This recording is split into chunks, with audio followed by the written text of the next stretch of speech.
बिहार के मुंगेर जिला अंतर्गत हवेली खड़गपुर थाना क्षेत्र के मुख्य बाजार स्थित इमामबाड़ा में आज मुहर्रम के जुलूस में नगर के मोमिन टोला और रोशन नगर के अखाड़ा के नौजवानों के बीच जमकर मारपीट की गई। आपको बताते चले कि घटना में कई लोगों के जख्मी होने की भी सूचना सामने आई है। वहीं आपको बताते चले कि दोनों पक्ष की ओर से जमकर पत्थरबाजी भी हुई। इस दौरान मुख्य बाजार में काफी अफरा तफरी का माहौल बन गया और लोगों में भगदड़ मच गई। वहीं आपको यह भी बता दें कि मुहर्रम के जुलूस को देखने पहुंची महिला और बच्चों के बीच दोनों अखाड़े के बीच हुई मारपीट के क्रम में भगदड़ की स्थिति उत्पन्न हो गई थी और जिसके बाद मारपीट और रोड़ेबाजी जो है वो रुकने का नाम नहीं ले रही थी। हालांकि आपको बताते चले कि पुलिस बल के जवान और मुख्य पार्षद जब बीच बचाव करने के लिए पहुंचे तो उन्हें भी धक्का देकर गिरा दिया गया। फिलहाल खड़गपुर पुलिस ने दोनों पक्षों को समझा बुझाकर मामले को शांत कराया है। माहौल तनावपूर्ण है लेकिन अब नियंत्रण के अंदर है। वहीं अभी जो सभी जुलूस अपने अपने गंतव्य तक पहुंच गए हैं और इस पथराव में घायल हुए मोहम्मद निजाम अंसारी ने यह भी जानकारी दी कि वे मुहर्रम के जुलूस में ढोल बजा रहे थे और तभी पत्थर चलने लगे और जिसमें वह गंभीर रूप से घायल हो गए।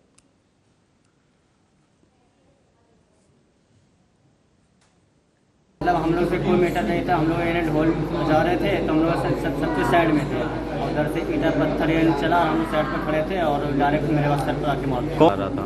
उधर से रोशन टोला वाले लोग से उधर से ईटा पत्थर चल रहा था। उधर से डायरेक्ट इन्हें कि उधर से फायरिंग किया। ईटा पत्थर चल आगे पीछे कारण और इसमें हम लोग कोई नहीं था और मतलब हम लोग साइड में खड़े थे। हम लोग साइड में हम लोग ढोल बजा रहे थे और डायरेक्ट ईटा पत्थर कितना मैक्सिमम यानी कि मोमिन टोला को 5, 7, 10 ऐसे घायल हुआ। तो ये तस्वीरें हम आपको मुंगेर की दिखा रहे हैं। हालांकि मुंगेर से और भी ऐसी तस्वीरें सामने आई हैं जहां पर शांतिपूर्ण तरीके से आज जो मुहर्रम का पर्व था वो मनाया गया। लेकिन ये जो जुलूस आप इस समय देख रहे हैं ये तस्वीरें मुंगेर की उस जगह की है जहां पर तनावपूर्ण स्थिति बन गई थी। देखिए ये भी सोचने वाली बात है कि जिस तरीके से जुलूस निकल रहा है तो आखिर उसमें लाठी डंडों का क्या काम है। तो ये जो तस्वीरें हैं वो कहीं ना कहीं जो है जिस तरीके से प्रशासन की ओर से पूरी सुरक्षा का पुख्ता दावा किया जा रहा था उस पर भी कई तरीके के सवाल उठा रही है। वहीं आपको बताते चले कि जिस तरीके से जानकारी के अनुसार यह सामने आया है कि मुहर्रम का जुलूस जिस समय निकल रहा था तभी दोनों पक्षों के बीच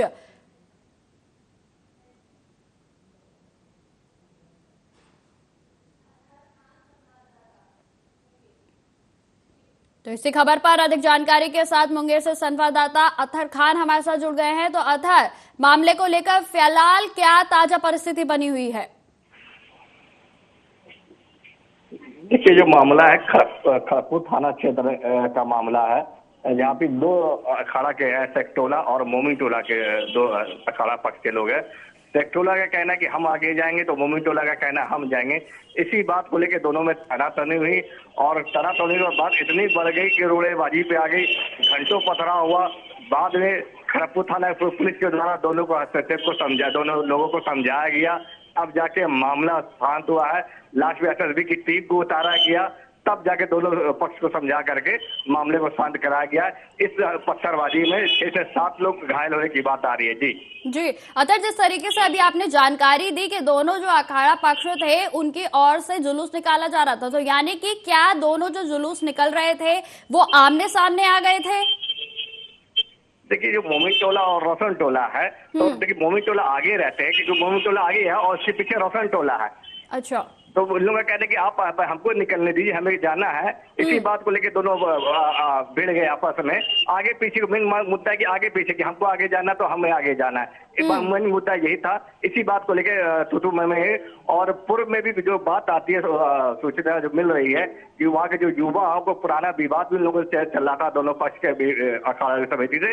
इसी बात को लेकर आज वो मामला घटना घट गया। जी बिल्कुल। अतः जिस तरीके से लोगों के घायल होने की भी खबर सामने आई है तो फिलहाल उनके किस तरीके के हालात हैं? देखिए अभी तो मामला सामान्य है। जो घायल हुए थे उनको प्राथमिक स्वास्थ्य केंद्र में इलाज करा करके सभी को घर भेज दिया गया है। जो स्थानीय पब्लिक है, जो वरीय वहाँ के अधिकारी है, पुलिस विभाग के अधिकारी है, जो गणमान्य लोग हैं, उन लोगों को बैठा करके फिर से दोबारा बैठक की जा रही है क्योंकि शाम में आज फिर ताजिया जुलूस से निकलना है। इसलिए दोनों पक्ष से लगातार बात हो जा रही है कि फिर ये विवाद आगे ना बढ़े। जी अतः अगर सुरक्षा व्यवस्था की बात की जाए तो किस तरीके के पुख्ता इंतजाम पुलिस वालों की ओर से किए गए थे? देखिए, पुख्ता इंतजाम तो सुरक्षा व्यवस्था को लेकर कई बार पुलिस विभाग के अधिकारियों के साथ लगातार बैठक हुई है। मामला सामान्य चल रहा था, हालत भी सामान्य था, लेकिन वही आगे पीछे को लेकर के अचानक से हो जाता है तो पुलिस, लेकिन वहाँ पे पर्याप्त मात्रा में बल थी तो कंट्रोल हो पाया है। ठीक है अतः लगातार आप हमारे साथ बने रहे।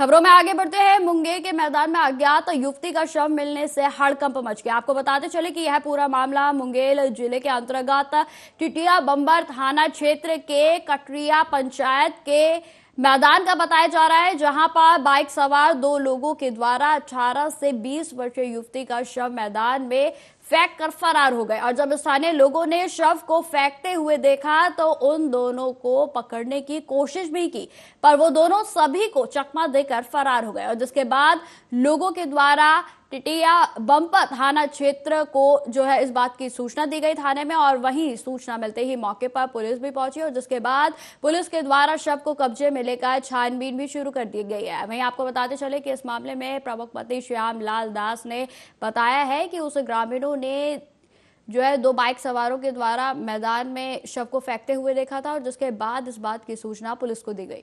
फोन करके हमें सूचना दिया गया कि 2 व्यक्ति मोटरसाइकिल से समधा फील्ड पर लाश को फेंक कर चले गए। फिर हम उन्हें पकड़ने का कोशिश किए तो वो फरार हो गए। आप प्रशासन को फ़ोन कर दीजिए प्रमुख साहब। तो हम प्रशासन पर लगातार हमारे स्वतंत्र जो है वो जुड़े हुए हैं। तो अतः जिस तरीके से युवती का शव मिला है, इसको लेकर क्या कुछ कहा जा रहा है? देखिए, कुछ लोग मैदान में बैठे थे कि कुछ आसपास के लोग बैठे हुए थे। कुछ अज्ञात लोग युवती का शव एक चादर में लपेट करके और फेंक के भाग जाते हैं। ये देख लोग, आसपास के लोग दौड़ा करके एक व्यक्ति को पकड़ते हैं और पकड़ के बैठा के जब पूछताछ करते हैं तो वो कुछ बता नहीं पाया और बहाना बना के वहां से भाग गया। तो स्थानीय लोगों ने इस बात की सूचना टिटिया बंबर थाना को दी और वहाँ के प्रमुख को भी दी गई है कि मामला ऐसे है, लेकिन फिलहाल अभी शव की शिनाख्त नहीं हो पाई है। पुलिस ने शव को कब्जे में लेकर पोस्टमार्टम के लिए मुंगेर सदर अस्पताल भेज दिया गया है और जो फोटो वीडियो है उनका सभी जगह वायरल किया जा रहा है ताकि लड़की का पता चले कि ये महिला कौन थी, कहाँ से आई, कौन हत्या कर रहा है। पुलिस इन बिंदुओं पर लगातार छानबीन कर रही है और मामला दर्ज कर चुकी है। जी, जानकारी दी, जो युवती का शव मिला है वो अज्ञात है, लेकिन जो लोग उसे वहां पर फेंक के गए थे क्या वो भी अज्ञात थे या फिर गांव के ही रहने वाले थे? इसको लेकर क्या कुछ जानकारी है आपके पास? लगातार देखिए, वहाँ के स्थानीय लोग जो बता रहे कि वो लोग बैठे थे, कुछ मोटरसाइकिल से अज्ञात लोग आए और सबको फेंक के भागते निकले। उसी क्रम में दौड़ा के एक व्यक्ति को पकड़ा गया था, उनको घंटे बैठा के रखा, लेकिन वो पूछताछ के क्रम में वो भी चकमा देके पब्लिक वहां से भाग गए थे। जी, फिलहाल अभी उनकी भी कोई पहचान नहीं हो पाई है।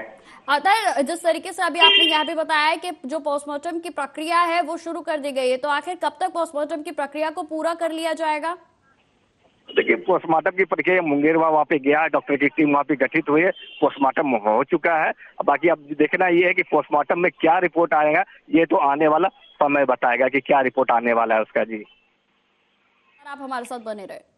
खबरों में आगे बढ़ते हैं। असरगंज प्रखंड मुख्यालय स्थित सीता देवी जगमोहन साह बालिका इंटर विद्यालय परिसर में जल जमाव के कारण छात्राओं को आने जाने में भारी परेशानी का सामना करना पड़ रहा है। वही आपको बताते चले कि जल जमाव के कारण विद्यालय परिसर के चारों ओर तालाब के जैसा दृश्य बन गया है। छात्राएं गंदे पानी में घुसकर विद्यालय के क्लासरूम में जाने के लिए मजबूर है। छात्राओं ने यह भी बताया कि बारिश एवं नाली की जो पानी है उसकी वजह से पैर डूबकर जो प्रतिदिन उनको जाना पड़ता है और जिसके कारण तमाम जो बीमारियां हैं उनके होने का भी खतरा लगातार बढ़ता जा रहा है। वही आपको यह भी बताते चले कि इस दौरान सांप, बिच्छू, कीड़े मकोड़े की जो काटने का भय रहता है वो भी बना रहता है। साथ ही क्लासरूम में पढ़ाई के दौरान गंदे पानी की जो दुर्गंध आती है उससे भी पढ़ाई नहीं हो पाती है, जबकि विद्यालय प्रबंधन के द्वारा उपस्थित जो भी उपस्थिति है, जो भी परिस्थितियां इस समय बनी हुई हैं, उस पर लगातार दबाव बनाया जाता है। लेकिन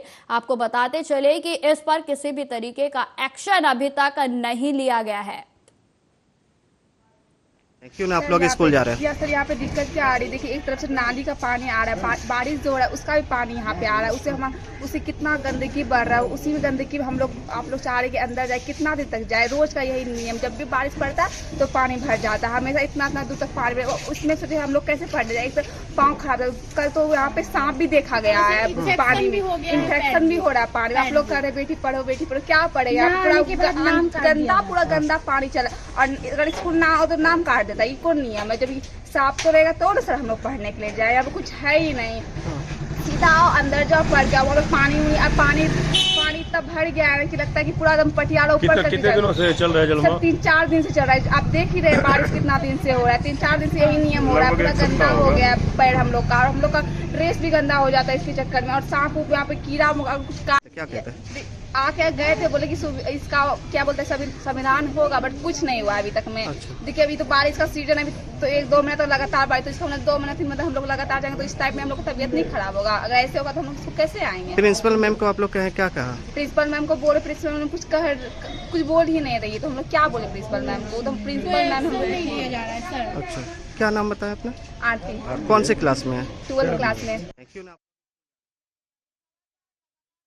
संवाददाता अतः बने हुए हैं। तो अतः जिस तरीके से बिहार सरकार की ओर से विकास के बड़े बड़े दावे किए जाते हैं, ये तस्वीरें जिस तरीके की सामने आ रही हैं, इसमें बिहार का भविष्य डूबता हुआ नजर आ रहा है। अतः देखिए, जो बिहार सरकार जो दावा करती है कि हम शिक्षा को बेहतर और बढ़िया ढंग से घर घर पहुंचा रहे हैं, इसको ये जो विजुअल देख रहे हैं हमारे दर्शक, उससे साफ पता चलता है कि शिक्षा व्यवस्था की ये पोल खोल रही है कि वादे का दावा क्या और हकीकत जमीन क्या, ये तो देखने वाली बात है। लेकिन ये जो मामला है असरगंज प्रखंड के सीता जगदेव मोहन स्कूल का, इंटर स्कूल का है, यहाँ ये नया बात नहीं है, ये जब से स्कूल बना है हमेशा ये जगमग्न ही रहता है। जब बारिश होती है तब वहाँ पानी का हमेशा जल जमाव रहता है। कई बार जो शिक्षक है या प्रधानाध्यापक है, इस बात को लेकर वरीय अधिकारी को लिखा पढ़ी भी किया गया, लेकिन इस बात की सूद लेने वाला कोई नहीं है।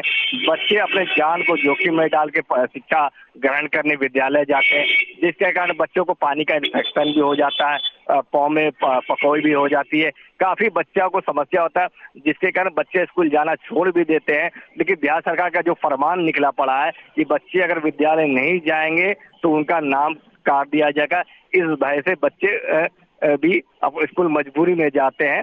तो ये देखना है कि शिक्षा विभाग कहाँ तक सही कर रहा है और कहाँ तक भी दावा को पूरा कर रहा है। जी बिल्कुल। अतः जिस तरीके से अभी आपने बताया कि ये जो स्कूल है वो सदा से ही इस तरीके से थोड़ी सी ही बारिश में जलमग्न हो जाता है, तो आखिर कब से जो ये छात्र छात्राएं हैं इस परिस्थिति का सामना कर रहे हैं?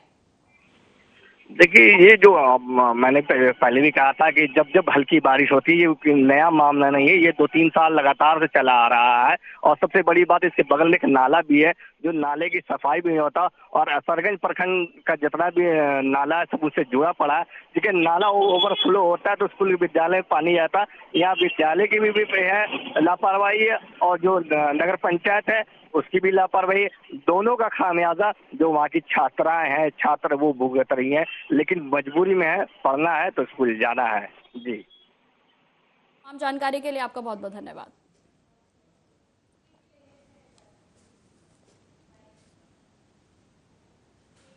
खबरों में आगे बढ़ते हैं। अब भी खबर जो है वो मुंगेर से ही है। आपको बताते चले कि मुंगेर के शहर में बेलन बाजार स्थित जियो कार्यालय के निचले फ्लोर में रखा डीजी सेट में आज भीषण आग लग गई, और जिसमें कि आपको बताते चले कि जब कार्यालय खुलने के बाद लाइट कट जाने के कारण कार्यालय में लाइन सप्लाई को लेकर जो है डीजी के ओर से शॉर्ट सर्किट का जो है इसमें बताया गया है कि शॉर्ट सर्किट के चलते ये आग लग गई थी। वहीं आपको यह भी बताते चले कि जिस तरीके से जैसे ही प्रशासन को इस आग लगने की सूचना मिली तो दमकल का विभाग जो है वो मौके पर पहुंचा, और जिसके बाद एहतियात बरतते हुए आग पर काबू पाया गया। वहीं आपको बताते चले कि आग लग जाने के कारण अफरा तफरी का माहौल मच गया था, और जिसके बाद कार्यालय कर्मियों के द्वारा अग्निशमन विभाग और पुलिस को इसकी सूचना दी गई। जियो ऑफिस में आग लगा और धुआं काफ़ी निकल रहा था। हम लोग प्रयास किए तोड़ कर करके इसमें पानी बाल्टी से देने। उसके बाद फायर ब्रिगेड को फ़ोन किए, 101 पर फ़ोन किए, 102 पर फ़ोन किए। प्रशासन 10 से 15 मिनट में टोटल गाड़ी के साथ पहुंची। कितना देर आग लगा था? 1 घंटा सवा घंटा आग लगा। क्या गाड़ी आग पर काबू पाया? 5 गाड़ी आग पर कैसे आग कैसे लगी? आग का पता नहीं है, बोल रहा है जनरेटर से आग लगा। जनरेटर से। क्या नाम है आपका? रामानंद यादव। मुंगेर मुफस्सिल थाना क्षेत्र के अंतर्गत तेलिया तालाब के समीप तेज रफ्तार बोलेरो ने सड़क के साइड में खड़े एक ट्रक में टक्कर मार दी और इस दुर्घटना में बोलेरो सहित जो चालक है वो बुरी तरीके से गंभीर रूप से घायल हो गया। वहीं आपको बताते चले कि गुड समृतन की भूमिका निभाते हुए लोजपा के महासचिव पंकज पासवान और उसके सहयोगियों ने तीनों को सदर अस्पताल में इलाज के लिए भर्ती कराया। घायल चालक पूर्णिया जिले के रुपोली का रहने वाला बताया जा रहा है, जो खगड़िया में रेलवे कॉलोनी निवासी प्रभात यादव के यहां पर रहकर बोलेरो चलाता था। वहीं आपको बताते चले कि पंकज पासवान ने इस मामले पर जानकारी देते हुए बताया कि घायलों की स्थिति चिंताजनक है और ऐसा घायल को काफी मशक्कत के बाद जो है वो बाहर निकाला गया था। वहीं बेहतर इलाज के लिए 2 को हायर सेंटर के लिए रेफर कर दिया गया।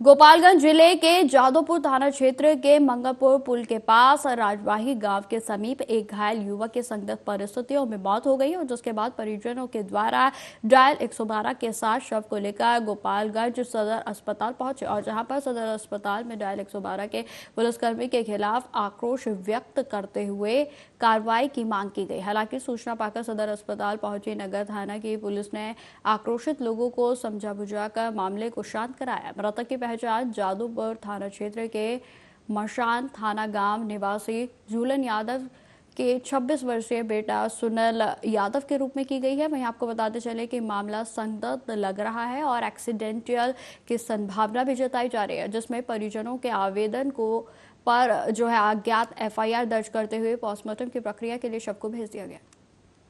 यादव जी किसी काम से जा रहे थे, रास्ते में रोककर दुश्मनों के द्वारा सुनील यादव की हत्या की गई है।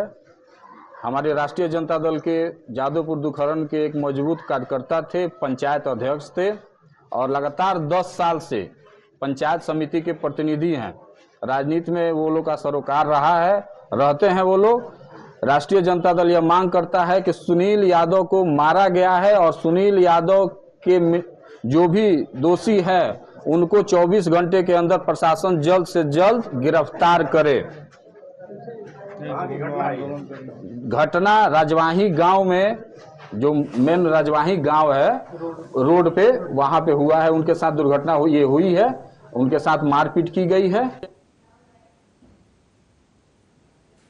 बिहार के रोहतास जिले में बुधवार को शांतिपूर्ण व सौहार्दपूर्ण माहौल में मुहर्रम संपन्न हो गया है। आपको बताते चले कि मुहर्रम को लेकर मुस्लिम समुदाय के लोगों ने अखाड़ा जुलूस निकाला और जुलूस में चौक चौराहों सहित अन्य जगहों पर सुरक्षा के पुख्ता इंतजाम भी किए गए थे और इसी बीच अखाड़ा जुलूस जो है वो निकाला गया। सुरक्षा व्यवस्था को लेकर DMSP, SDM, SDPO और पुलिस पदाधिकारी लगातार गश्त लगाते हुए नजर आए। जुलूस के दौरान लाठी डंडे एवं अन्य पारंपरिक हथियार से युवाओं ने करतब भी दिखाए।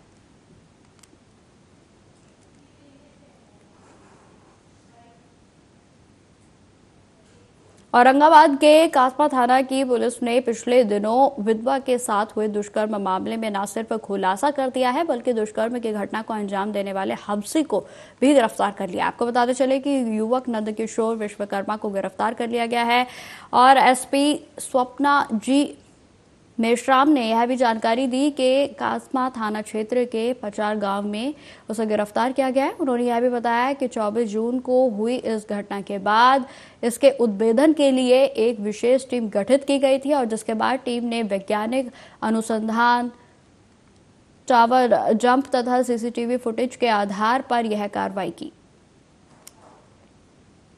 रफीगंज में अपने कार्यों का निपटारा करने के बाद लगभग 12 बजे वो कासमा थाना अंतर्गत ग्राम सरावत के पास सूखी नदी के आसपास से गुजर रही थी। तभी एक अज्ञात व्यक्ति के द्वारा पीछे से मुक्का मारकर बेहोश कर दिया गया महिला को और उसके बाद उक्त महिला को सुनसान पहाड़ में एक पेड़ के पास ले जाकर उसके साथ दुष्कर्म की घटना जो है वो कारित हुई थी।